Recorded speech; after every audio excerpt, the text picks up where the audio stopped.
नमस्कार, आप देख रहे हैं प्राइम टीवी। मैं हूं आपके साथ अब्दुल करीम। खबरों की शुरुआत करते हैं। आजमगढ़ के बिलरियागंज थाना क्षेत्र में तेज रफ्तार से चली आ रही कार बिजली के खंभे से टकरा गई। इस सड़क हादसे में 5 लोग गंभीर रूप से घायल हो गए। इसके बाद स्थानीय लोगों ने तुरंत पुलिस को इसकी सूचना दी। वहीं मौके पर पहुंचकर पुलिस ने घायलों को अस्पताल में भर्ती कराया, जहां उनका इलाज चल रहा है।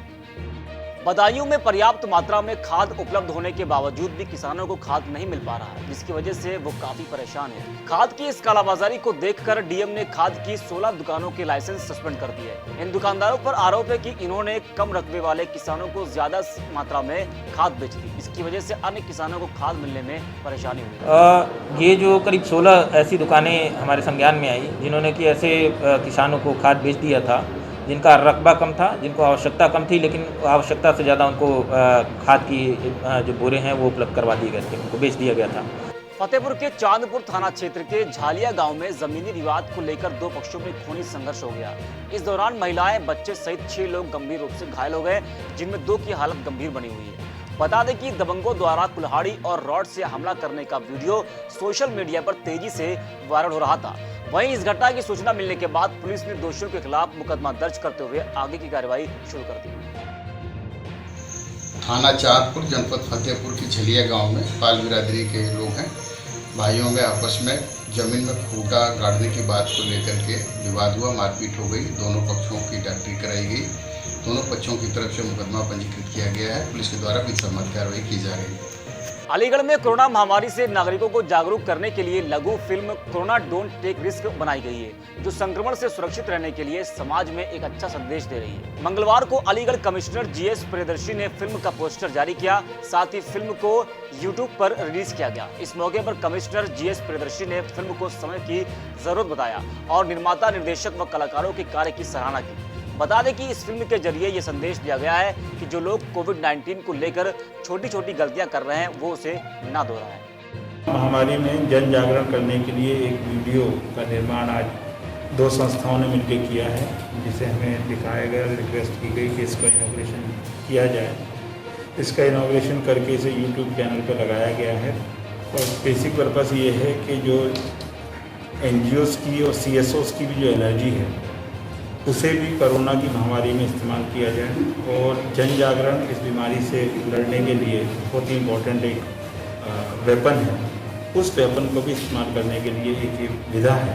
उसके लिए आज उनका साथ दिया गया है और रिक्वेस्ट की गई है कि आगे भी कोरोना महामारी से लड़ने के लिए जो भी कंट्रीब्यूशन आप लोग करें, तो हमारा भी इसमें साथ में। और कोशिश ये रहेगी कि जनता को ज़्यादा से ज़्यादा इस बीमारी से बचाया जा सके।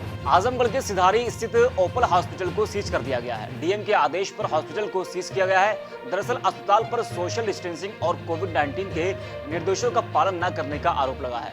वहीं इस मौके पर तहसीलदार अनिल कुमार पाठक और सहायक शोध अधिकारी आर.के. सिंह भी मौजूद थे। जिलाधिकारी महोदय के निर्देश पर इस समय जो विभिन्न व्यावसायिक प्रतिष्ठान हैं, मेडिकल स्टोर्स हैं, नर्सिंग होम हैं, प्राइवेट हॉस्पिटल में जांच की जा रही है। जो कोविड-19 के बचाव हेतु जो नियम लागू किए गए हैं, इसका पालन नहीं कर रहे हैं। यहाँ पर हम लोग आए जाँच के लिए, काफ़ी यहाँ प्रेस भी नहीं बना हुआ था और प्रॉपर सैनिटाइजेशन वगैरह की व्यवस्था नहीं है। बहुत क्षमता से ज़्यादा मरीज यहाँ पे एडमिट हैं। तो यहाँ देख के लगता है कि कोविड के संक्रमण की काफ़ी संभावना है। इसलिए इनके OPD को आज सील किया गया है। बलिया में पत्रकार रतन सिंह की हुई हत्या के विरोध में अब पत्रकार सड़कों पर उतरने के लिए मजबूर हो गए हैं। झांसी के रानी लक्ष्मीबाई पार्क में संयुक्त मीडिया क्लब के तत्वाधान में पत्रकार एकजुट हुए और उन्होंने मौन धारण कर विरोध किया। इसके साथ ही पत्रकारों ने मृतक पत्रकार साथी को श्रद्धांजलि अर्पित की। संयुक्त मीडिया क्लब के राष्ट्रीय अध्यक्ष राम नरेश यादव ने कहा कि पिछले काफी समय से यूपी में पत्रकारों का उत्पीड़न किया जा रहा है। कलम की आवाज दबाने के लिए उनकी या तो हत्या कर दी जाती है या फिर मारपीट की जाती है। कल रात में जिस तरह से निर्मम तरीके से हमारे बलिया के पत्रकार साथी रतन की हत्या कर दी गई, वो सरासर कहीं ना कहीं उसकी हम सब निंदा करते हैं, क्योंकि लगातार देखा जा रहा है उत्तर प्रदेश में कई सालों से पत्रकारों की इसी तरह हत्याएं हो रही हैं। ये 1-2 दिन की बात नहीं, हर महीने किसी न किसी जनपद में सुनने को मिल रहा है कि पत्रकार साथी को इस वारदात में मार दिया गया। और जहां तक रही सरकार और प्रशासन की बात, तो अभी तक कोई अच्छे कदम नहीं उठाए गए जिससे ऐसी वारदातें रोक सकें। लखनऊ के नगर निगम जोन 4 पर फल और सब्जी विक्रेता कल्याण समिति के नेतृत्व में पटरी दुकानदारों ने धरना प्रदर्शन किया।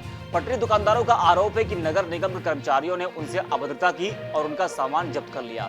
वहीं पटरी दुकानदारों ने उत्पीड़न करने वाले नगर निगम के अधिकारियों और कर्मचारियों पर कड़ी कार्रवाई की मांग की है। साथ ही उनके जब्त सामान को निःशुल्क छोड़े जाने के लिए भी कहा है। झांसी मंडल के सोनागिरी स्टेशन पर पुलिस ने नकली वर्दी में एक फर्जी सिपाही को पकड़ लिया है। पुलिस की पूछताछ में आरोपी ने बताया कि गांव में अपना रौब जमाने और अच्छे घर में शादी करने के लिए उसने पुलिस की वर्दी पहनकर घूमने का फैसला लिया और अपने गांव में सभी लोगों को बता दिया कि उसकी नौकरी जीआरपी में लग गई है। लेकिन फर्जी सिपाही की ये योजना उस समय फेल हो गई जब उसका सामना असली पुलिस से हो गया। कल दिनांक 24/8/2020 को सोनागिरी रेलवे स्टेशन पर एक व्यक्ति आरपीएफ की वर्दी पहनकर ड्यूटी कर रहा था और यात्रियों पर रौब झाड़ रहा था। सूचना मिली तो मैंने यहाँ से स्टाफ भेजा सोनागिरी और दतिया से और झांसी से। जब चेक किया गया तो फर्जी पाया गया, जिसको दतिया चौकी पर लाकर जीआरपी दतिया को सुपुर्द किया गया तहरीर के साथ और उनके द्वारा ग्वालियर जीआरपी में संबंधित धाराओं में आईपीसी में मुकदमे पंजीकृत किए गए। बलिया में पत्रकार रतन सिंह की हत्या के बाद लखनऊ के पत्रकारों में काफी रोष दिखा। पत्रकारों ने हजरतगंज स्थित गांधी प्रतिमा पर कैंडल जलाकर मृतक पत्रकार को श्रद्धांजलि दी और 2 मिनट का मौन रखकर आत्मा की शांति के लिए प्रार्थना की। पत्रकारों ने सरकार से मांग की है कि वो पत्रकारों पर हो रहे उत्पीड़न और हत्याओं को लेकर सख्त कानून बनाया जाए। साथ ही मृतक पत्रकार के परिजनों की आर्थिक मदद भी की जाए। महोबा के बिलरही गांव के लोगों ने प्रशासन से सरकारी राशन की दुकान को गांव में दोबारा वापस लाने की अपील की है। बता दें कि पिछले कई सालों से गांव में राशन की दुकान को संचालित किया जा रहा था, जिसको अब श्रीनगर ट्रांसफर कर दिया गया है। ग्रामीणों ने बताया कि सरकारी दुकान के ट्रांसफर हो जाने के चलते उन्हें कई किलोमीटर का सफर तय करना पड़ता है। वहीं उनका आरोप है कि कोटेदार द्वारा न तो कभी समय से मुनादी कराकर उन्हें राशन वितरण की कोई जानकारी दी जाती है और न ही कभी कोई अधिकारी उनकी इस समस्या की सुध लेने के लिए वहां आता है।